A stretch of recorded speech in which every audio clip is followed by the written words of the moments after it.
Kanchipuram వకుడా silks. నాణ్యత మా ప్రాధాన్యత. మదీనాగూడ, మియాపూర్, హైదరాబాద్ లో త్వరలో శుభారంభం.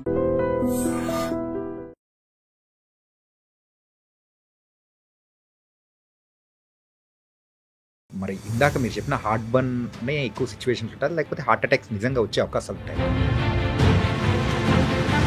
గ్యాస్ట్రిక్ రిలేటెడ్గా గ్యాస్ సమస్య ఉన్న వాళ్ళకి హార్ట్ అటాక్ వస్తుందని ఎక్కడ ఏ పుస్తకాల్లో లేదండి.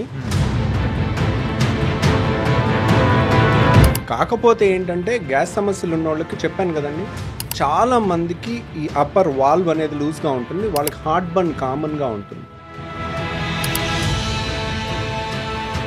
హార్ట్ అటాక్స్ పెరగొచ్చు. దేనివల్ల పెరగొచ్చు? రోజు బిర్యానీ తింటున్నారు అనుకోండి,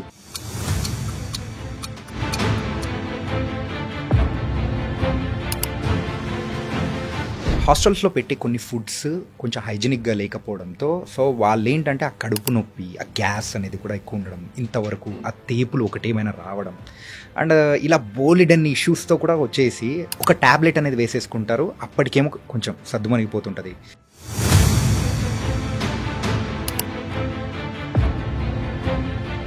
మన పెద్దవాళ్ళు అనేవాళ్ళు వేరే వాళ్ళు బాగుపడుతున్నారంటే అసూయ పడేవాళ్ళు, ఈర్ష్య వాళ్ళకి వీడి కడుపు మంట వస్తుందని అంటారు. అంటే వేరే వాళ్ళ మీద నెగిటివ్ ఫీలింగ్లో కూడా మన బాడీలో యాసిడ్ ఎక్కువ ప్రొడ్యూస్ అవుద్ది. సో యాసిడ్ ఎక్కువ ప్రొడ్యూస్ అయితే ఏమవుతుంది? అల్సర్స్ ఫామ్ అవటం, ఎసిడిటీ ఫామ్ అవటం, తేపులు ఎక్కువ రావటం, ఇవన్నీ కూడా ఉంటాయి. ఏమైందో తెలీదు, వాడు బతికిపోయాడు.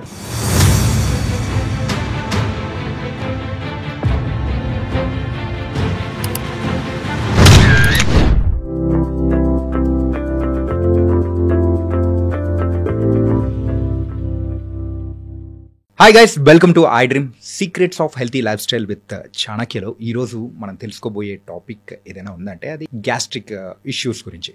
సో మనకు ఏం తిన్నా కానీ అరే మసాలా ఫుడ్స్ తిన్నా అండ్ మన లైఫ్ స్టైల్ అనేది కూడా సరిగ్గా లేకపోవడం వల్ల వచ్చి సఫర్ అయ్యే ప్రాబ్లమ్స్ ఏదైనా ఉన్నాయంటే సర్వసాధారణమైన ప్రాబ్లం మరి గ్యాస్ట్రిక్ ఇష్యూస్. మరి ఈ గ్యాస్ట్రిక్ ఇష్యూస్ కానీ అండ్ గాల్ బ్లాడర్ ఇలా బోల్డెన్ని వాటి గురించి కూడా మనతో పాటు ఈరోజు డిస్కస్ చేయడానికి రవికాంత్ కొంగర గారు ఉన్నారు అండ్ గ్యాస్ట్రోఎంట్రాలజిస్ట్, అలాగే బెరియాట్రిక్ సర్జన్ కూడా. మరి సార్ వీటన్నిటి గురించి మనలో ఉన్న డౌట్స్ చాలామందికి ఉండే ఉంటాయి కదా, మరి నార్మల్ లైఫ్ స్టైల్లో ఉన్న ఆ ప్రాబ్లమ్స్ అన్నిటి గురించి కూడా సార్ ఏం చెప్తారు కూడా మనం. హాయ్ రవికాంత్ గారు, ఎలా ఉన్నారు? ఫైన్ అండి sir, thank you for coming to our I dream. ఏంటంటే మిమ్మల్ని పట్టుకోవడం చాలా కష్టం అని చెప్పేసి మా వాళ్ళు కూడా అంటుంటే ఎలాగోలా మిమ్మల్ని కూర్చోబెట్టేసాము. రియలీ అసలు గ్యాస్ట్రోఎంట్రాలజిస్ట్గా సో మీకంటూ చాలా మంచి పేరు అనేది కూడా ఉంది, చాలామంది పేషెంట్స్ని కూడా ట్రీట్ చేశారు. ఎన్ని ఇయర్స్ బ్యాక్ ఈ జర్నీ అనేది కూడా స్టార్ట్ అయింది సార్? సో ఈ జర్నీ అనేది ఆల్మోస్ట్ 1997లో ఎంబీబీఎస్ జాయిన్ అయ్యానండి. 1997 బ్యాచ్ నేను. సో 1997లో ఎంసెట్ రాశాను. ఫస్ట్ అటెంప్ట్లో కాకతీయ మెడికల్ కాలేజ్ వరంగల్లో జాయిన్ అయ్యాను. ఓకే. తర్వాత 5 years అయిపోయింది ఎంబీబీఎస్. 5 years అయిపోయింది. హౌస్ సర్జన్ 1 year, అది అన్నీ అయిపోయాక 5.5 years అయిపోయిన తర్వాత ఇమ్మీడియట్గా మళ్ళీ పోస్ట్ గ్రాడ్యుయేషన్ ఫస్ట్ అటెంప్ట్లోనే మనకి స్టేట్ 10th ర్యాంక్ వచ్చి ఉస్మానియాలో జాయిన్ అయ్యాను. Masters in surgery, general surgery 3 years ఉస్మానియాలో అయిపోయింది. అయిపోయిన తర్వాత I wanted to do oncology, అంటే క్యాన్సర్ స్పెషాలిటీకి వెళ్దామని అనుకున్నాను. అంటే క్యాన్సర్ సర్జరీస్ చాలా పెద్ద పెద్ద సర్జరీస్ ఉంటాయి. ఇప్పుడు మనకి ఒక అవయవం ఉందనుకోండి, ఇప్పుడు స్టమక్ ఏదన్నా అల్సర్ వచ్చింది అనుకోండి, గ్యాస్ట్రో సమస్య, అల్సర్ వరకు తీసేస్తాం. ఓకే. అదే స్టమక్కి క్యాన్సర్ వస్తే ఆ స్టమక్ దాని చుట్టుపక్కల అవయవాలన్నీ తీసేస్తాం. ఓకే. అంటే ఒక స్టూడెంట్కి ఫ్యాసినేటింగ్ సర్జరీస్ ఉంటాయి, పెద్ద పెద్ద సర్జరీస్ ఉంటాయి ఆంకాలజీ అంటే క్యాన్సర్ సర్జరీలో. సో క్యాన్సర్ సర్జరీలో నాకు క్యాన్సర్ సర్జరీ పెద్ద పెద్ద ఆపరేషన్లు, ఇంత పెద్ద పెద్ద అవయవాలన్నీ తీసి బయట పెట్టేస్తుంటారు చేతిలో మా ప్రొఫెసర్స్ అన్నీ. అవన్నీ చూసి ఎట్లయినా ఆంకాలజిస్ట్ అవ్వాలని బాగా ప్రిపేర్ అయ్యాను. సో ఆంకాలజీ నాకు నేరోలో టాటా మెమోరియల్ హాస్పిటల్లో కింగ్ జార్జ్ టాటా మెమోరియల్ బాంబేలో ఉంది. ఓకే. సో దాంట్లో నాకు నేరోలో మిస్ అయింది. అడియార్ చెన్నైలో నేరోలో మిస్ అయింది. అంటే థియరీ అయిపోయింది, ప్రాక్టికల్ అయిపోయింది, ఇంటర్వ్యూలో పోయిందనమాట. సో 2 సీట్లు ఉంటాయి. కిద్వై లో కూడా ఇవన్నీ 2-3 months గ్యాప్లో రాసాము. కిద్వై అంటే మన బెంగళూరులో క్యాన్సర్ హాస్పిటల్ ఫేమస్. దాంట్లో కూడా 2 సీట్స్ ఉన్నాయి, 3rd ర్యాంక్ వచ్చింది. కింగ్ జార్జ్ యూనివర్సిటీ లక్నోలో కూడా 2 సీట్లు ఉంటే 1 సీట్ ఉంటే 2nd ర్యాంక్. అట్లా అన్నిట్లో నేరోలో మిస్ అయ్యాను. ఎందుకో టైంపాస్ ఊరికే నేషనల్ బోర్డ్ ఎగ్జామ్ అని ఒకటి ఉంటుందండి, అది అన్ని స్పెషాలిటీస్కి వర్తిస్తుంది. దాంట్లో మంచి మార్క్ వస్తే ఏ స్పెషాలిటీ అయినా ఎక్కడైనా చూస్ చేసుకోవచ్చు. ఆ ఎగ్జామ్ ఊరికే టైంపాస్కి రాశాను, ఆంకాలజీ కోసం అని రాయలేదు. ఆంకాలజీ ప్రిపేర్ అవుతున్నా, గ్యాస్ట్రో అంటే నేను ఈ ఎగ్జామ్ రాశాను. దాని ఫీజు కూడా ఎంత, 200 రూపీసో 300 రూపీసో సెంట్రల్ గవర్నమెంట్ కండక్ట్ చేస్తుంది. 2000 ఆ టైంలో, ఇది 2008. అంటే అప్పటికి MBBS అయిపోయింది, పోస్ట్ గ్రాడ్యుయేషన్ MS అయిపోయింది, సర్జరీ అయిపోయింది. తర్వాత నేను ఆంకాలజీ క్యాన్సర్ సర్జరీకి ప్రిపేర్ అవుతుంటే సరే ఇది ప్రాక్టీస్ కోసం ఎగ్జామ్ రాద్దామని రాస్తే దాంట్లో నాకు స్టేట్లో 1st ర్యాంక్ వచ్చింది. సో నాకు ఆప్షన్ నిమ్స్లో ఆంకాలజీ ఉంది, గ్యాస్ట్రోఎంటరాలజీ ఉంది, 2 ఉన్నాయి. సో నిమ్స్లో సీట్లు నేషనల్ కోటావి కొన్ని ఉంటాయి, నేషనల్ బోర్డు DNB అని, DRNB అంటాను. దాంట్లో నిమ్స్లో 2 డిపార్ట్మెంట్లో నాకు కావాల్సిన ఆంకాలజీ ఉంది, గ్యాస్ట్రో ఉంది. కాకపోతే ఆంకాలజీ కన్నా గ్యాస్ట్రో డిపార్ట్మెంట్ చాలా బాగుంటుంది, చాలా స్ట్రాంగ్ డిపార్ట్మెంట్, టీచింగ్ ఎక్సలెంట్గా ఉంటుంది, ప్రొఫెసర్స్ ఆర్ ఎక్సలెంట్ అన్నది బయట అందరూ చెప్తూ ఉన్నారు. సరే డిపార్ట్మెంట్ బాగుంది కదా, గ్యాస్ట్రోలో జాయిన్ అవుదామని. నచ్చపోతే మళ్ళీ మానేసి ఇంకో 6 monthsలో నాకు ఎక్కడో చోట ఆంకాలజీ నేరోలో మిస్ అయ్యింది కదా, వచ్చేస్తుంది అని అనుకున్నాను. అని నేను ఇక నిమ్స్లో గ్యాస్ట్రో జాయిన్ అయ్యాను. That was the game changing plan అనమాట. అంటే అక్కడి నుంచి the training was fantastic. So 3 yearsలో మా ప్రొఫెసర్స్ నిమ్స్లో శాస్త్రి గారు కానీ, ఆదికేశవ్ శాస్త్రి గారు కానీ, బీరప్ప గారు కానీ, ఇప్పుడు నిమ్స్ డైరెక్టర్ ఆయన, సో బీరప్ప గారు కానీ, వాళ్ళ కింద ట్రైన్ అయ్యాం మేము. వాళ్ళు ఆల్మోస్ట్ వాళ్ళ 60 years ఆఫ్ ఎక్స్పీరియన్స్ అంతా కూడా మాకు ఆల్మోస్ట్ 3 yearsలో కంప్లీట్ ట్రాన్స్ఫర్ చేసేసారు. So they made us so good in what మాకు వచ్చిన డిగ్రీలో. అంటే గ్యాస్ట్రోలో సంబంధించిన అన్ని ఆపరేషన్లు, పొట్టకు సంబంధించిన అన్ని ఆపరేషన్, హై ఎండ్ ఆపరేషన్స్ అనమాట. వాటిలో ట్రైన్ అయినప్పుడు ఇంకా మిగిలినవన్నీ ఈజీ అనిపిస్తాయి మనకి. సో నిమ్స్ లాంటి చోట ఏంటి, బయట కష్టమైన ఆపరేషన్లు ఎవరు టేకప్ చేయరు. ఎందుకంటే ఒక ప్రైవేట్ ప్రాక్టీస్లో కష్టమైన ఆపరేషన్ తీసుకుంటే పేషెంట్కి మేజర్ ఆపరేషన్ చేసినప్పుడు ఎన్నాళ్ళు బతుకుంటారు, ఎంత మేజర్ సర్జరీ, ఏమైనా రిస్క్ అయ్యే అవకాశం ఉంటుందని బయట. దీంట్లో వాళ్ళు ఒక్కోసారి కాంప్లికేషన్ వచ్చి 2-3 నెలలు ఉండాల్సి వస్తే వాళ్ళ బిల్లు లక్షల్లో అయిపోద్దని చెప్పి మళ్ళీ ఎక్స్ట్రా అడగలేము. పేషెంట్ చనిపోతూ ఉన్నప్పుడు వాళ్ళని ఎక్స్ట్రా బిల్లు అడగలేరు, అందుకని ప్రైవేట్ ప్రాక్టీస్లు ఎక్కువ తీసుకోరు. అలాంటి కాంప్లికేటెడ్ కేసెస్ ఎక్కడ వదిలేసే సర్జరీస్ అన్ని నిమ్స్లో బాగా అయ్యాయి. సో ఎప్పుడైతే మనం టఫ్ కేసెస్లో ట్రైన్ అవుతామో మనకి మన కాన్ఫిడెన్స్ లెవెల్స్ అనేది పెరుగుతుంది. ఏ సర్జరీ అన్నా చేయగలుగుతాము, ఇంత కష్టమైన ఇన్ని చూసాము. ఎవ్రీడే మేజర్ సర్జరీ 5-6 గంటలు, 12 గంటలు, 14 గంటలు ఆపరేషన్లు ఉన్నాయి నిమ్స్లో. సో రోజు పేగుల్ని కట్ చేసి లోపలన్నీ చూసి, లివర్ని కట్ చేసి లివర్ తీసి, అట్లాంటివన్నీ మేజర్ ఆపరేషన్స్ అన్నీ. Plus one of the best professors కింద. ప్రొఫెసర్స్ మేబీ బెస్ట్ అయ్యి ఉండొచ్చు, కానీ how good they are in transferring they knowledge. ఒకసారి they may be good in their skill, but అందరూ అంత బాగా నేర్పించకపోతే వాళ్ళ కింద చేసిన పెద్ద ఉపయోగం ఉండదు. అంటే ఒక గుడ్ డాక్టర్ కాంట్ కమ్ అనే గుడ్ టీచర్, సో ఒక గుడ్ టీచర్ కాంట్ బికమ్ అనే గుడ్ డాక్టర్. అంటే ఏంటంటే ఒక స్కిల్ ఉందంటే ఇంకొకరి అది వచ్చే అవకాశాలు ఉండొచ్చు, ఉండకపోవచ్చు. అలా కాబట్టి మీరు కూడా. సో లక్కీగా ట్రైనింగ్ వాస్ చాలా బాగా జరిగింది. సో ఇక అది అయిన తర్వాత గ్యాస్ట్రోలో అన్ని మేజర్ సర్జరీస్ చేసిన తర్వాత ఇంకా that was one of the best turn. ఒక్కోసారి ఏంటంటే destiny decide something better for us. నేను ఆంకాలజిస్ట్ అవుదాం అనుకున్నాను, గ్యాస్ట్రోఎంటరాలజిస్ట్ అయ్యాను. గ్యాస్ట్రోలో లక్ ఏంటంటే ఒకసారి సర్జరీ చేస్తాము, పేషెంట్కి క్యూర్ అయిపోతుంది, మళ్ళీ జన్మలో మనతో పని ఉండదు. ఇది ఆంకాలజీలో. గ్యాస్ట్రోలో ఇప్పుడు గాల్ బ్లాడర్లో రాళ్ళు ఉన్నాయండి, ఆపరేషన్ చేసాం, క్యూర్ అయిపోయింది, మళ్ళీ మనతో పని ఉండదు. సో కష్టమైన ఇప్పుడు గర్భసంచి ఆపరేషన్ ఉంది, లాప్రోస్కోపీ, కీ హోల్ సర్జరీ. ఒకప్పుడు లాగా మేము అన్ని మేజర్ సర్జరీస్ కట్ చేసి లోపల పెద్ద ఆపరేషన్ చేసి ఉంటాం కాబట్టి ఇప్పుడు గర్భసంచి ఆపరేషన్ చేసే గైనకాలజిస్టులు ఉంటారు అనుకోండి, గర్భసంచి పక్కనే వెనకాలే పెద్ద పేగు ఉంటుంది, మోషన్ వెళ్ళే పేగు. ఒకసారి గట్టిగా దానికి అతుక్కుని ఉంటుంది. వీళ్ళు ఆపరేషన్ చేసేటప్పుడు అది కనుక ఇంజురీ అయింది అనుకోండి, సో వాళ్ళకి మోషన్ మొత్తం ఇన్ఫెక్షన్ అయిపోయి సెప్టిక్ అయిపోయి ప్రాణం మీదకి వస్తుంది. ఓకే. అందుకని వాళ్ళు కష్టమైన కేసులన్నిటికీ మేము బ్యాకప్ ఉండాలి. Okay. So gynaecology easy case ఉంటే వాళ్ళు చేస్తారు, టఫ్ కేసు ఉంటే మమ్మల్ని కూడా పిలుస్తారు. సో అట్లా ఇప్పుడు లాప్రోస్కోపిక్ సర్జరీలో కీ హోల్తో కష్టమైన హిస్టెక్టమీ సర్జరీస్ ఒకసారి చేసాం అనుకోండి, it is cured, that's all. Okay. So fibroid గడ్డలు ఉన్నాయి, దే ఆర్ నాట్ క్యాన్సర్. మనం తీసేసాం అనుకోండి క్యూర్ అయిపోతుంది. సో మనకి క్యూర్ రేట్ ఎక్కువ ఉంటుంది. ఇప్పుడు అదే ఆంకాలజీ క్యాన్సర్ సర్జరీలో ఉందనుకోండి, స్టేజ్ 1లో ఉంటే క్యూర్ రేట్ ఉంటుంది, స్టేజ్ 3 స్టేజ్ 4లో వస్తారు. ఒకసారి సర్జరీ చేస్తాము, పేషెంట్ మళ్ళీ 6 నెలల తర్వాత సంవత్సరం తర్వాత రికరెన్స్తో వస్తారు. ఇంకా వాళ్ళు పాపం చనిపోయే వరకు మన చుట్టూ తిరుగుతూ ఉంటారు. పాపం వాళ్ళ బాధ అంతా మనకి ట్రాన్స్ఫర్ అవుతూ ఉంటుంది. Some times once we do surgery on a patient we own them. So మన పేషెంట్ అన్న ఫీలింగ్ ఉంటుంది. వాళ్ళు మన ముందు పాపం కుంగి కుసించి పోతూ ఉంటే కనుక ఇట్స్ లైక్ చాలా బాధగా ఉంటుంది. సో ఆ గ్యాస్ట్రో చేయటం వల్ల గ్యాస్ట్రోలో కూడా ఇప్పుడు స్టమక్ క్యాన్సర్ ఉంటుంది, కోలన్ క్యాన్సర్ ఉంటుంది, ఇవన్నీ కూడా గ్యాస్ట్రోఎంట్రాలజిస్ట్ కూడా చేయొచ్చు. అప్పుడప్పుడు క్యాన్సర్ ఆపరేషన్, మేజర్ ఆపరేషన్లు కూడా చేస్తుంటాం. So but majority work 70% of the work non cancer work ఉంటుంది. కాబట్టి సాటిస్ఫాక్షన్ లెవెల్ ఎక్కువ ఉంటుంది. సో ఆ విధంగా గ్యాస్ట్రో జర్నీ అనేది స్టార్ట్ అయిందండి. ఇంకా అక్కడి నుంచి వచ్చిన తర్వాత గ్యాస్ట్రో సర్జరీ చేస్తూ ఉన్నప్పుడు మా అన్నయ్య ఒకటి అనేవాడు, అరే చాలా మంది ఒబిసిటీ పెరిగిపోతుంది. హీఈస్ ఏ ఎండోక్రైనాలజిస్ట్. అంటే డైలీ షుగర్ పేషెంట్ని, బీపీ పేషెంట్స్ని అందరినీ ఒక 100 మెంబర్స్ని చూస్తూ ఉండేవాడు. అరే చాలా మంది లావోళ్ళు వస్తున్నారు, వీళ్ళని తగ్గించాలి, కొత్త సర్జరీ ఒకటి వచ్చింది కదా బేరియాట్రిక్ సర్జరీ, ఇది చేసుకో, ఇది నేర్చుకురా అంటే అసలు బేరియాట్రిక్ సర్జరీ చాలా ఈజీ, మేము చేసే చాలా పెద్ద పెద్ద ఆపరేషన్లు, అది అసలు నథింగ్, మేము చేసే ఆపరేషన్ ముందు అది నథింగ్ అని అనేవాడిని.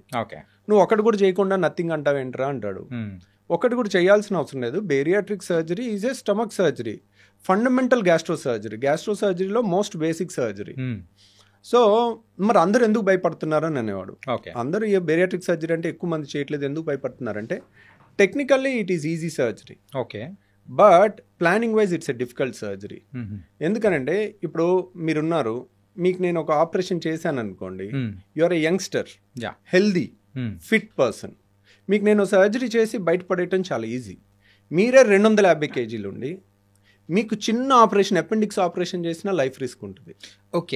ఎందుకంటే 250 kg ఉన్నారనుకోండి, 200 kg ఉన్నాళ్ళు ఎప్పుడైతే బరువు ఎక్సెస్ ఉంటారో వాళ్ళ రిజర్వ్ కెపాసిటీస్ తగ్గిపోతాయి. ఇప్పుడు మీరు ఫర్ ఎగ్జాంపుల్ చూడండి, 160 kgs పైన ఉన్న మన చక్రి గారు ఉన్నారు, మ్యూజిక్ డైరెక్టర్, మెడ దగ్గర ఇలా ఉంటుంది, వాళ్ళకి రాత్రంతా గురకొస్తుంటుంది, నిద్ర పట్టదు, సిప్యాప్ అని మిషన్ పెట్టుకుంటే కానీ నిద్ర పట్టదు వాళ్ళకి. సో అలాంటి వాళ్ళు నిద్రలో చనిపోయే రిస్క్ చాలా ఎక్కువ ఉంటుంది. అలా చక్రి గారిది ఒక్కటి మీకు తెలుసు, నా దగ్గర ఒక 1,00,000 మంది పేషెంట్స్ని ఇప్పటి వరకు మనం చూసుంటాం అనుకోండి, 10,000 మంది లావోళ్ళని. అంటే ఓవరాల్గా అన్ని పేషెంట్స్ గత 20 ఏళ్ళలో చూసిన పేషెంట్స్ కాకుండా లావోళ్ళని ఒక 10,000 మందో 15,000 మందో చూసుంటాం అనుకోండి. దాంట్లో చాలా 150 kgs దాటి ఉండి వీళ్ళకి సర్జరీ చేయించుకోండి, బరువు తగ్గుతారు, 150 kgs is dangerous for them అని చెప్తాము. సో కొంతమంది ఏముంది ఇలాగే చెప్తున్నారు, ఈరోజు నడుస్తున్నాం కదా, ఏం ప్రాబ్లం ఉంది అని నెగ్లెక్ట్ చేస్తారు. చక్రి గారు లాగా నిద్రలో చనిపోయిన వాళ్ళు నా దగ్గర 160 మెంబర్స్ ఉన్నారు లిస్ట్. అంటే మన దగ్గర సర్జరీకి వస్తారు, నడుచుకుంటూ వస్తారు. సో ఏముంది చేయించుకోండి, మీరు ఉండాల్సింది 70 kg, ఉన్నది 170 kg, 100 kg ఎక్స్ట్రా ఉన్నారు, మీకు ఎప్పుడైనా లైఫ్ రిస్క్ ఉండొచ్చు అని చెప్తాము. వాళ్ళకి అది ఎక్కదు. సో వాళ్ళు ఏముందిలే డాక్టర్లు అలాగే చెప్తారులే, మెల్లగొద్దాంలే, 6 months ఆగొద్దాం, 1 year ఆగొద్దాం. వాళ్ళకి ఫస్ట్ భయం ఉంటుంది బేరియాట్రిక్ సర్జరీ అంటే. ఇప్పుడు బేరియాట్రిక్ సర్జరీ అనగానే నేను 2011లో స్టార్ట్ చేశాను. నేను స్టార్ట్ చేయకముందు బేరియాట్రిక్ సర్జరీ అంత కామన్గా అవైలబుల్ లేదు సార్. ఈవెన్ ఇప్పటికి కూడా మీరు అంటూ ఉంటే బేరియాట్రిక్ సర్జరీ అంటే అసలు ఏంటి బేరియాట్రిక్ సర్జరీ అని కూడా అనిపిస్తుంది. అంటే ఎక్కువగా వినలేదు. సో ఈ సర్జరీ అనేది కూడా అంటే ఈ టైప్ ఆఫ్ సర్జరీస్ ఉంటాయా అని అలాంటి కామన్ వాళ్ళకు ఇప్పుడు తెలుస్తూ ఉన్నాయి. ఎందుకని వినలేదంటే చాలామంది యంగ్స్టర్స్ కానీ సినిమా హీరోస్ కానీ ఒక 40 kgs సడన్గా తగ్గుతారు. ఒక 3 months to 6 monthsలో. చాలామంది దాన్ని రివీల్ చేయరు చేయించుకున్నామని. చాలామంది సెలబ్రిటీస్ చేయించుకున్నారు కానీ they don't reveal it. Majority of the unmarried girls and boys also ఈ చేయించుకుని తగ్గామని చెప్పడం అదొక స్టిగ్మా లాగా ఫామ్ అవుతుంది, అదొక నెగిటివ్ థింగ్ లాగా సొసైటీ చూస్తుంది. అందుకని చాలా మంది సీక్రెట్గా చేయించుకుంటారు. కాబట్టి ఇది బయటికి ఎక్కువ రాదు.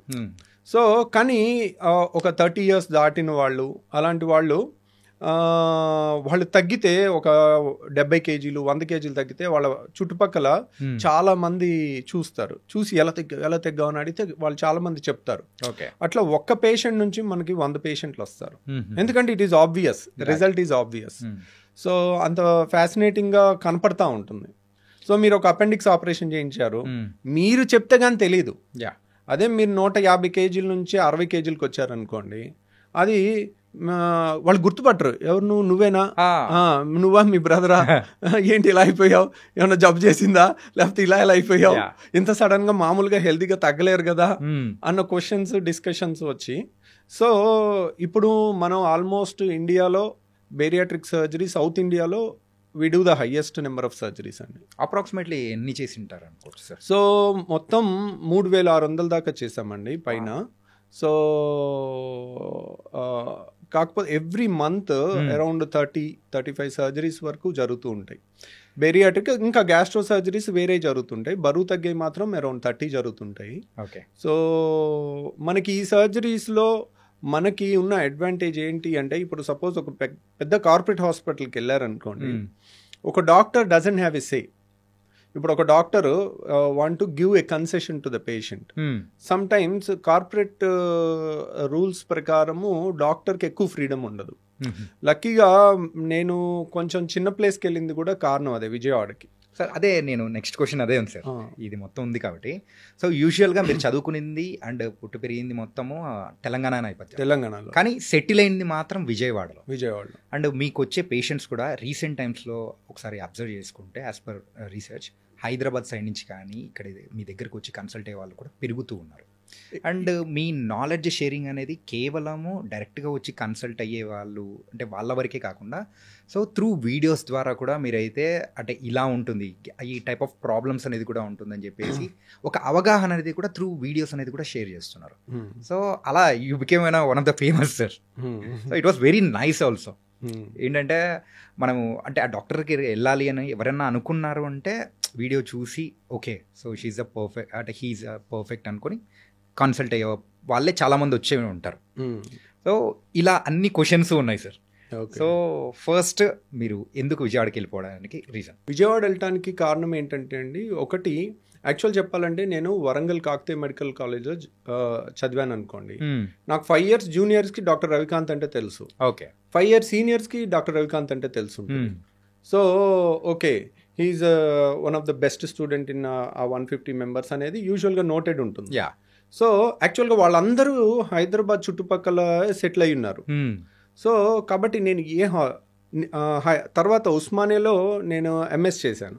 అప్పుడు నాకు 3 years జూనియర్స్ సీనియర్స్ తెలుస్తారు, ప్లస్ మా కింద hundreds of batches ఉంటాయి. ఇది మొత్తం ఎంబీబీఎస్ వాళ్ళు 200 మంది 5-6 బ్యాచ్లు మా దగ్గరకు వచ్చి మా కింద వర్క్ చేసి వెళ్తారు. హౌస్ సర్జన్స్ కానీ వాళ్ళు ఎక్కువ మందికి డాక్టర్ రవికాంత్ అంటే తెలిసి ఉంటుంది. ఇది హైదరాబాద్లో. తర్వాత నిమ్స్లో కూడా అంతే, నిమ్స్లో వర్క్ చేసినప్పుడు కూడా ఇక్కడ ఉన్నాం కాబట్టి. నేను ఇప్పుడు విజయవాడ వెళ్తే అక్కడ ఎవ్వరు చూసినా ఏదో ఆంధ్ర మెడికల్ కాలేజ్లో చదివిన వాళ్ళు ఉంటారు, లేదంటే రంగరాయలో చదివిన వాళ్ళు ఉంటారు, లేదంటే గుంటూరు మెడికల్ కాలేజ్లో చదివిన ఉంటారు. అక్కడ ప్రెస్టీజియస్ ఇన్స్టిట్యూట్స్ ఈ 3, రంగరాయ, లేదంటే ఆంధ్ర మెడికల్ కాలేజ్ వైజాగ్, లేదంటే గుంటూరు. అక్కడ వాళ్ళు ఎవరు నాకు పరిచయం లేరు. So I'm alien there.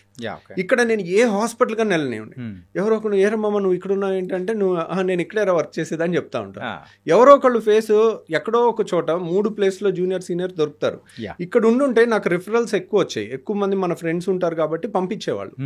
కాకపోతే ఇక్కడ సెటిల్ అవ్వటానికి ఒక డాక్టర్కి ఒక పెద్ద హాస్పిటల్ అనేది పెట్టడం చాలా కష్టం. అంటే ఇప్పుడు ల్యాండ్ రేట్లు కానివ్వండి, లేకపోతే ఆ టైంలో ఒక when we come out of medical college మా దగ్గర ఏముంటుంది, చదువు తప్పితే ఏముండదు, నాలెడ్జ్ తప్పితే ఏముండదు. కానీ దానికి ఇన్వెస్ట్ చేసే క్యాపబిలిటీస్ కానీ, ఈ బిజినెస్ నాలెడ్జ్ కానీ, లేకపోతే ఏమీ ఉండదు. మన అన్ఫార్చునేట్లీ మన ఎడ్యుకేషన్ సిస్టంలో ఎలా బతకాలి బయట అనేది నేర్పించరు. ఆ నాలెడ్జ్ మాత్రం షేర్ చేయగలుగుతారేమో, కానీ ఇప్పుడు అది కూడా చాలా ఎసెన్షియల్. సో హైదరాబాద్లో నేనుండి ఒక హాస్పిటల్ పెట్టి నేను సక్సెస్ అవ్వటం అనేది ఆలోచిస్తూ ఉండే ఒక క్వశ్చన్ మార్క్లో ఉంటా ఉన్నాను. సడన్గా నాకు ఒక జాబ్ ఆఫర్ అక్కడ విజయవాడలో వచ్చింది. ఓకే. సో ఇమ్మీడియట్గా నాకు నిమ్స్లో పనిచేస్తున్నప్పుడు 50,000 స్టైపెండ్ వచ్చేది. వెంటనే 1.5 lakh నాకు విజయవాడలో ఆఫర్ వచ్చింది. సో మా ఫాదర్ వాళ్ళు ఆల్రెడీ హుజూర్ నగర్లో 30 years డాక్టర్ కింద ప్రాక్టీస్ చేసి ఆయన ప్రాపర్టీస్ అన్నీ అమ్మేసి ఆయన ఆల్రెడీ మా అన్నయ్య వాళ్ళు అటు సెటిల్ అయ్యారని అక్కడికి వెళ్ళారు. ఇక్కడ విజయవాడకి వెళ్ళారు. సో అన్నయ్య ఉన్నారు, లేకపోతే మా నాన్నగారు అక్కడ ఉన్నారు. అక్కడ ఆఫర్ వచ్చింది. సో సరే వెళ్ళి చూద్దాం, 1 సంవత్సరం చూద్దాం, లేకపోతే వచ్చేద్దాం మళ్ళీ ఇక్కడికి అని అనుకున్నాను. ఇంకా అక్కడికి వెళ్ళాక దెర్ ఈజ్ ఎనీబడి, నేను హైదరాబాద్లో తెలంగాణలో పుట్టి పెరుగున్నాను కదా, everyone sees Vijayawada down. So ఇక్కడ నుంచి పేషెంట్స్ నా మీద నమ్మకంతో హైదరాబాద్లో పెద్ద పెద్ద హాస్పిటల్స్ వదిలేసి, సో అల్ట్రా రిచ్ పీపుల్ కూడా విజయవాడ నా కోసం వచ్చి మన హాస్పిటల్ అడ్మిట్ అయ్యి సర్జరీ చేయించుకుని వెళ్తుంటారు. వాళ్ళ చుట్టాలకి ఎవరికి చెప్పినా కానీ హైదరాబాద్ నుంచి విజయవాడ ట్రీట్మెంట్కి వెళ్తున్నాం అని దే సీ దెమ్ డౌన్. అంటే ఒక స్టెప్ దిగినట్టే కదా అనిపిస్తుంది, దిగినట్టు ఉంటుంది. సో వాళ్ళు దానికి ఎక్స్ప్లెయిన్ చేయటానికి నాకు నమ్మకం కుదిరింది, నేను వెళ్తున్నా అని చెప్తుంటారు. కానీ ఒకరికి చెప్పిన తర్వాత ఇంకొకరికి చెప్పాల్సి వస్తుంది. So but somehow the trust brings them to me ultimately. ఎందుకంటేనండి ఒక మెడిసిన్ రాయటము, ఎప్పుడో ఒకసారి షుగర్కి వెళ్ళి చూపించుకోవటం ఇట్ ఈజ్ ఓకే. కానీ ఒక సర్జరీ అనేది లైఫ్లో ఒక్కసారే జరుగుతుంది. సర్జరీని మైక్రో డిసెక్షన్ చేస్తే ఒక 100 steps ఉన్నాయనుకోండి. ఈచ్ స్టెప్లో ఏ స్టెప్లో చిన్న మిస్టేక్ జరిగినా దాని ఎఫెక్ట్ లైఫ్ లాంగ్ ఉంటుంది. రైట్. సో పేషెంట్కి లైఫ్ లాంగ్ ఉంటుంది. But it is worth it actually. మనకి who is the best in that అనేది తెలుసుకుని దాంట్లో బెస్ట్ అనే సర్జరీలో మాత్రం అసలు కాంప్రమైజ్ ఉండకూడదు. ఎందుకంటే మెడికల్లో పాస్ అవటానికి ఎంత అండి, 50% ఉంటే సరిపోతుంది. సో ఇప్పుడు మనం ఎవరి మీద ఆపరేషన్ చేసి నాకు 50% గ్యారంటీ అంటే ఒప్పుకుంటారా? యాక్చువల్ 99% కూడా సరిపోదు సర్జన్స్కి. యాక్చువల్గా ఇయర్ పాస్ అయ్యే కొద్దీ ఆ నెంబర్ ఆఫ్ కేసెస్ చేస్తూ ఉండే కొద్దీ మన యాక్యురసీ 99% రీచ్ అవుతుంది. 100% ఎవరికి రీచ్ అవుతుంది? ఎవరన్నా 100% రిజల్ట్స్ ఇస్తున్నానని చెప్పారనుకోండి, దే ఆర్ అబద్ధాలు చెప్తున్నట్టు. అంటే అక్కడే అర్థమైపోతుంది. యూజువల్గా దట్ ఈస్ ఇంపాసిబుల్. ఎందుకంటే సర్జన్ చేతిలో లేని చాలా ఉంటాయి. ఒక 1%. ఇప్పుడు సర్జరీ నేను చేస్తానండి, చేసిన మరుసటి రోజు హార్ట్ అటాక్ వచ్చి చచ్చిపోతారు. అది ఇంటి దగ్గర హార్ట్ అటాక్ వచ్చింది అనుకోండి, ఆపరేషన్ చేయకుండా ఏమంటారు, మన టైం బాగాలేదు, 5 నిమిషాలు అయిపోయింది, ఏం చేస్తామని వాళ్ళు ఫ్యామిలీ ఆపరేషన్ అయిన మరుసటి రోజు హార్ట్ అటాక్ వచ్చింది అనుకోండి, అందరూ సస్పీషియస్గా చూస్తారు. ఏమంటే ఇన్నాళ్ళు రాంది ఇప్పుడు ఎందుకు వస్తుందండి, మీరు ఆపరేషన్ ఏదో చేసి ఫెయిల్ చేసి ఉంటారు, లేదంటే మీరు ఏదో తప్పు చేసి ఉంటారు, అన్ని క్వశ్చన్ మార్క్స్. ఇప్పుడు పేషెంట్స్కి అనుమానం ఉండుండకపోవచ్చు, కానీ ఆ కార్యక్రమాల దగ్గర దినం దగ్గర కానీ వచ్చే జనాల్లో ఒక్కొక్క క్వశ్చన్ రేస్ చేసేసరికి లేని అనుమానాలు వస్తూ ఉంటాయి. అంటే ఒక పేషెంట్ని it's a stressful job actually surgery అనేది. ఇప్పుడు surgery is the last preferred job. ఇప్పుడు మీరు చూడండి, ఎంబీబీఎస్ అయిపోయిన తర్వాత 100 మంది స్టూడెంట్స్ని వెళ్ళి అడగండి ఎంతమంది సర్జన్ అవుతావని. కొంచెం రేర్ ఉంటారేమో సార్. ఎవరు లేరు. Surgery is the last thing to be preferred. ఎందుకు? Surgery is the most difficult surgery branch. అంటే ఇట్ డిమాండ్స్ హై. మీరు సర్జరీ చేస్తారండి, పేషెంట్కి బాగాలేదు, do you think a surgeon can sleep peacefully on that day? No. మీరు ఈరోజు ఒక యంగ్స్టర్కి operation చేశారండి, 20 ఏళ్ళ అమ్మాయికో అబ్బాయికో ఆపరేషన్ చేశారు. వాళ్ళు ఈరోజు రాత్రి బాగాలేదు, పల్సో బీపీఓ పడిపోయి ప్రాణహానిలో ఉన్నారనుకోండి, డూ యూ థింక్ ఆ సర్జన్కి నిద్ర పట్టుద్ది అనుకుంటున్నారా? మనిషి అనేవాడైతే మాత్రం ఎవడు నిద్రపోడు, నిజమైన హ్యూమన్ ఉన్నవాడు. ఎందుకంటే ఒక యంగ్స్టరు మనం ఆపరేషన్ చేసిన పేషెంట్కి ఏదైనా బాగాలేదంటే యూజువల్గా surgical job is very stressful and very technically demanding and one of the it needs the highest of the highest intelligent people. But highest of the highest intelligent people most difficult దానికి నేను ఎందుకు వెళ్ళాలి, నేను ఎందుకు నా life spoil చేసుకోవాలి, ఇంత stress నాకెందుకు? నేను మెడిసిన్లోకి వెళ్ళిపోతాను, హాయిగా రోజుకి 20 మందినో 50 మందినో చూసుకుంటాను, ప్రిస్క్రిప్షన్ రాస్తాను, నాకు రిస్క్ లేదు, మెడిసిన్ రాస్తాను, టెస్టులు రాస్తాను, సరిపోతుంది, ఎంతో కొంత రెవెన్యూ వస్తుంటుంది, రిస్క్ లేని జాబ్. సో అందరూ, నేను స్టేట్ 10th ర్యాంక్ అండి. ఎంబీబీఎస్ అయిపోయాక పోస్ట్ గ్రాడ్యుయేషన్ ఎగ్జామ్లో, పీజీ ఎంట్రన్స్ ఎగ్జామ్లో. సో నేను ఉస్మానియాలో, మా నాన్నకి సర్జరీ అంటే ప్రాణం. He was a passionate surgeon. MBBS చేసి అప్పట్లోనే సర్జరీస్ చేసేవాడు. ఆయన ఎంఎస్ జనరల్ సర్జరీ చేద్దాం అనుకున్నాడు. నారోలీ 1%తో తను మిస్ అయ్యారు. యాక్చువల్గా మీ అంటే మీ ఫ్యామిలీస్లోనే ఇది ఉందా సార్? ఏంటి నారోలో అక్కడ వరకు వచ్చి ఆగిపోవడం అనేది? డాడ్కి ఉందంటున్నారు. యాక్చువల్గా మీరు ఆంకాలజీకి వెళ్దాం అనుకున్న టైంలో కూడా 3 or 4 రాసినప్పుడు అక్కడ కూడా కరెక్ట్ ఒక స్టెప్ అంటే బిహైండే ఆగిపోయారు. మేబీ అంటే ఆ టైం ఏంటంటేనండి, మనం కావాలనుకునే దానికన్నా కూడా బెటర్ థింగ్ ఏమో మనకు వచ్చింది. We never know what we desperately want may not be the best for us. మనకు ఆ రోజు ఆ నాలెడ్జ్ ఉండదు. సో ఇండైరెక్ట్లీ స్పీకింగ్ మా నాన్నకు జరిగింది కానీ నాకు జరిగింది కానీ actually the best thing. Automatically it happened. What we wanted was not the best thing actually. ఎందుకంటే మా నాన్న అనుకున్నది సర్జన్ అవుదామని. ఆ కాలంలో సర్జన్ అయిన దానికన్నా he was a general practitioner. MBBS చేసి డైలీ 100 మందిని ఓపీ చూసేవాళ్ళు, డైలీ గైనిక్ ప్రాక్టీస్ చేసేవాళ్ళు, డెలివరీస్ చేసేవాళ్ళు, సిజేరియన్స్ చేసేవాళ్ళు, సర్జరీస్ చేసేవాళ్ళు. ఓకే, ఒక డాక్టర్కి అంతకన్నా సాటిస్ఫాక్షన్ ఏది ఉండదండి. పాతకాలం ఎంబీబీఎస్ డాక్టర్లు అంటే దేనికైనా ఆన్సర్ ఉండేది వాళ్ళ దగ్గర. He was trained in a Nellore Ramachandra Reddy hospital ప్రజా వైద్యశాలలో ట్రైన్ అయినారు. హీ వాజ్ ఏ కమ్యూనిస్ట్ అనమాట. సో కమ్యూనిస్టులకి అక్కడ వాళ్ళు కమ్యూనిస్ట్ హాస్పిటల్ కాబట్టి వాళ్ళకి ఎక్స్ట్రాడినరీ ట్రైనింగ్ ఇచ్చేవాళ్ళు. అంటే ఒక జనరల్ సర్జరీ పోస్ట్ గ్రాడ్యుయేషన్ చేసిన వాళ్ళకన్నా బాగా ట్రైనింగ్ ఇచ్చేవాళ్ళు. సో డిగ్రీ లేదని బాధే కానీ he use to do everything. Okay. So but మా అన్నయ్యని ట్రై చేశాడు సర్జన్ అవుతామని. నాకు వద్దు బాబు అన్నాడు. నాకేంటంటే నాకు ఏది లేదు, నాకు ఏదైనా okay. There is nothing less అండి. ఇప్పుడు body part it is a whole body is a unique thing. ఇప్పుడు నేను గుండె గొప్పదా కిడ్నీ గొప్పదా అంటే దేని గొప్పతనం అది. ఇప్పుడు ప్రతి మనిషికి అన్ని అవయవాలు ఉంటాయి. ఏ అవయవంకి జబ్బు వస్తే దాని గొప్పతనం బయటపడుద్ది. అంతేగాని ఇప్పుడు మనకి ముక్కు అవసరమే, మూతి అవసరమే, హార్ట్ అవసరమే. ఏది ఎక్కువ కాదు, ఏది తక్కువ కాదు. సో అందుకని నేను ఏదైనా ఓకే అని అనుకున్నాను. సో సర్జరీలోకి వెళ్ళాను. నేను వెళ్ళినప్పుడు నేను స్టేట్ 10th ర్యాంక్ వచ్చి నేను సర్జరీ ఉస్మానియాలో సీట్ తీసుకోగానే నా వెనకాల అతను, అమ్మయ్యా వీడు ఉస్మానియాలో జనరల్ మెడిసిన్ తీసుకోలేదు, వీడు తీసుకుంటే నాకు వచ్చేది కాదు, అమ్మయ్యా నాకు జనరల్ మెడిసిన్ వస్తుంది. వాడు వెనకాల అమ్మ వీడికి రేడియాలజీ తీసుకోలేదు, ఈడవాడు పిచ్చి వెరుబాగులో లాగున్నాడు, రేడియాలజీ ఇంత డిమాండింగ్ వదిలేశాడు, నాకు రేడియాలజీ వస్తుంది ఉస్మానియాలో సీటు. ఎందుకంటే 1-2 సీట్లే ఉండేవి. నేను 10th ర్యాంక్ నేను తీసుకుంటే వాళ్ళకి వచ్చేది కాదు. సో అట్లా లెక్కలేసుకున్నారు. తర్వాత ఉస్మానియాలో ప్రెస్టీజియస్ ఉస్మానియాలో జనరల్ సర్జరీ నేను స్టేట్ 10th ర్యాంక్ వచ్చి ఫస్ట్ సీట్ తీసుకుంటే సెకండ్ సీటు 160 ర్యాంక్ వరకు ఎవరు తీసుకోలే.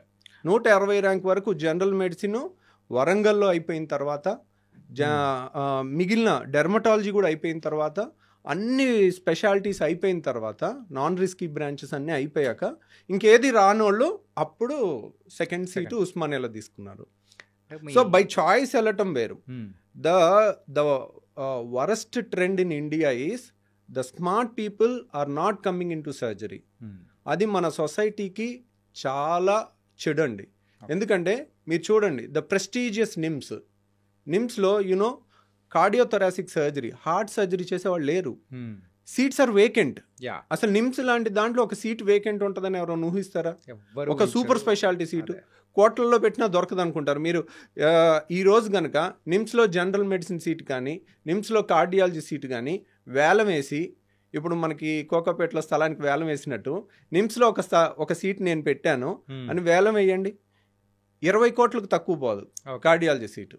అంటే దానికి విలువ కట్టలేము, అంత డిమాండ్ ఉంటుంది. నిమ్స్ లాంటి ప్లేస్లో కార్డియాలజీ సీట్ చేసామంటే దాన్ని కనుక సెపరేట్గా ఎన్ఆర్ఐ సీట్ కింద పెట్టి దాన్ని వేలం వేస్తే మాత్రం 20 కోట్ల కన్నా ఎక్కువ అవుతుంది. So as a gastroenterologist and recent టైమ్స్లో కూడా మన ఒక గట్ హెల్త్ అనేది కూడా వెరీ వెరీ ఇంపార్టెంట్.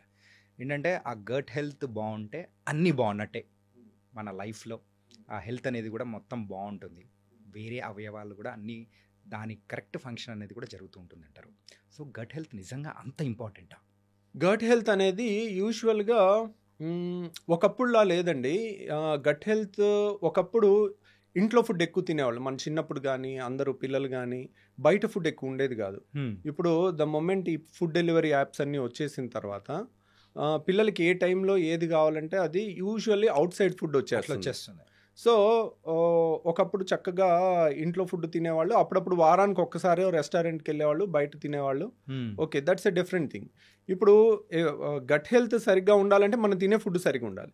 మనం తినే ఫుడ్లో క్వాలిటీ కన్నా కూడా టేస్ట్కి ఇంపార్టెన్స్ ఉన్నప్పుడు వాళ్ళు ప్రిపేర్ చేసే వాళ్ళు కూడా దీని టేస్ట్ ఎక్కువ ఉండాలి, ఏది కలిపినా పర్వాలేదు అన్నట్టు ఉంటారు. సో ఆబ్వియస్లీ వాళ్ళకి వాళ్ళ సేల్ ఇంపార్టెంట్, రైట్? వాళ్ళకి మన health is not important. But ఇంట్లో మన మదర్ ప్రిపేర్ చేశారనుకోండి, వాళ్ళకి టాప్ ప్రియారిటీ ఉంటుంది, మన హెల్త్ బాగుండాలి, కొంత టేస్ట్ ఉండాలని రెండూ ఉంటాయి. ఆ ప్రేమ అనేది ఉంటుంది, వీళ్ళ ఆరోగ్యం అనేది ఉంటుంది. అది అవుట్ సైడ్ ఫుడ్ డెలివరీ యాప్స్లో అది ఉండదు. కాబట్టి మనం చెత్త అంతా తినేసరికి ఇప్పుడు గట్ హెల్త్ చాలా మంది గ్యాస్ అని ఉదయం లేస్తే గ్యాస్, అంతా గ్యాస్ మయం లాగా అయిపోయింది ప్రపంచం అంతా. అందరూ సార్ గ్యాస్ అంటారు, లేదంటే తేపులు అంటారు, లేదంటే కింద నుంచి అంటారు, లేకపోతే ఉబ్బరం అంటారు, ఇంకా విచిత్రమైన కంప్లైంట్లు. అంటే మనం విచిత్రమైన ఫుడ్లు తిన్నప్పుడు అన్ని టెక్స్ట్ బుక్లో డిస్క్రైబ్ చెయ్యని కంప్లైంట్స్తో వస్తుంటారు. ఓకే, ఎందుకంటే టెక్స్ట్ బుక్లు పేషెంట్ చూసి రాస్తారు. కాబట్టి బుక్లో ఉన్నదంతా పేషెంట్లో ఉండాలనుకుంటే ఉండదు. ఎందుకంటే ఈ బుక్కులు రాసే టైంలో ఈ ఫుడ్ డెలివరీ యాప్లు లేవు. ఓకే, కాబట్టి ఇప్పుడు వచ్చే కంప్లైంట్స్ అన్ని చూస్తుంటే ఇంకా విచిత్రమైన కంప్లైంట్లు వస్తున్నాయి. ఇప్పుడు ఇప్పుడు బుక్స్ కనుక రాస్తే అంటే అప్పుడు బుక్స్ సుమారు ఒక 1000 పేజెస్ అప్రాక్సిమేట్ మనం అనుకున్నాం. అంటే ఇప్పుడు సుమారు ఒక 50,000 పేజెస్, 1,00,000 పేజెస్ పెట్టుకొని బుక్ పెట్టుకుని ఇంత పెట్టి తిరగాలి. రోజుకి బుక్కుల సైజ్ పెరిగిపోతుంది. So but okay, gut health is very important. మన పేగులో ఆల్మోస్ట్ ట్రిలియన్స్ ఆఫ్ బ్యాక్టీరియా ఉంటాయండి. They are all good bacteria, మనకి హెల్ప్ చేస్తూ ఉంటాయి. మనకి కొన్ని హార్మోన్స్ని తయారు చేస్తాయి, మనకి కొన్ని ఇమ్యూనిటీ పవర్ని పెంచే బ్యాక్టీరియా ఉంటాయి. They are symbiosis. ఇప్పుడు మనకి కొన్ని బ్యాక్టీరియా, మనకి చాలా మంచి బ్యాక్టీరియా ఎక్కువ ఉండాలి. సో కొన్ని చెడు బ్యాక్టీరియా కూడా ఉంటాయి. ఒక్కోసారి మనం అన్హెల్దీ ఫుడ్ ఎక్కువ తింటా ఉంటే ఆ చెడు బ్యాక్టీరియా పెరగటం వల్ల మనకి రకరకాల వ్యాధులు, క్రాన్స్ అని, అల్సరేటివ్ కోలైటిస్ అని రకరకాల జబ్బులు రావచ్చు. గ్యాస్ సమస్య అని, ఐబిఎస్ అని రకరకాలు. So gut health is very important. And stress వల్ల కూడా ఒకప్పుడు కన్నా ఇప్పుడు స్ట్రెస్ లెవెల్స్ పెరుగుతుంది. ఆ స్ట్రెస్ లెవెల్స్ పెరగటం వల్ల వాళ్ళకి స్ట్రెస్ ఎప్పుడైతే పేగులు కదలికలు ఇష్టం వచ్చినట్టు జరుగుతాయి. సార్ అది ఎమోషన్స్కి సంబంధించి మరి ఇక్కడ అంటే దానికి దీనికి లింక్ ఎలా పడుతుంది సార్? అంటే ఇప్పుడు మీరు ఎప్పుడైనా ఒక పిల్లల్ని భయపెట్టారు అనుకోండి, సడన్ గా ఇది పోసేసుకుంటారు. అవునా, నడిచిపోయింది అంటారు. ఇది కూడా అవుతుంది. అంటే వాళ్ళు భయపెడితే పేగులు కదులుతాయి.